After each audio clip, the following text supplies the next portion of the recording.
Le retour de Marlène Duret, la météo, vous nous l'annonciez tout à l'heure. Demain, ce sera une Saint-Valentin au soleil. Oui, alors c'est vrai que quelques régions peuvent se réveiller quand même sous des nappes de brouillard classiques ou des petites plaques de grisaille, notamment au nord de la Loire, vers le Val de Saône, dans le sud-ouest de la vallée de la Garonne, au canal du Midi, mais ça va se dissiper et on n'exclut pas quelques petits nuages récalcitrants, un petit peu comme aujourd'hui du côté de l'Alsace, dans le Bas-Rhin.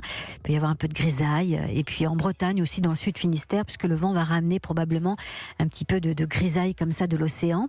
Pas de grisaille mais des nuages élevés, c'est-à-dire des nuages blancs pour le Languedoc-Roussillon. Je donne vraiment dans la nuance, sinon c'est vrai, c'est très ensoleillé. Alors côté température, on va passer de l'hiver au printemps, comme ça demain. Oui, alors ça c'est l'autre info météo, effectivement, l'amplitude thermique entre les minimales et les maximales. Par exemple, aujourd'hui, on a eu quand même un exemple assez éloquent.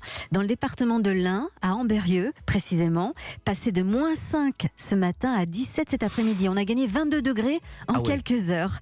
Et bien demain, c'est un petit peu la même chose. Bon, même si les températures ont tendance à remonter dans le sud le matin et dans le nord en journée, les écarts vont rester significatifs, avec généralement -3 à 6 le matin et des maximales affichant le plus souvent 13 à 19 dans le sud et 10 à 15 sur la moitié nord, sachant que Strasbourg restera un petit peu en marge avec 8 degrés. On est passé de -5 à 17 degrés en moins d'une demi-journée.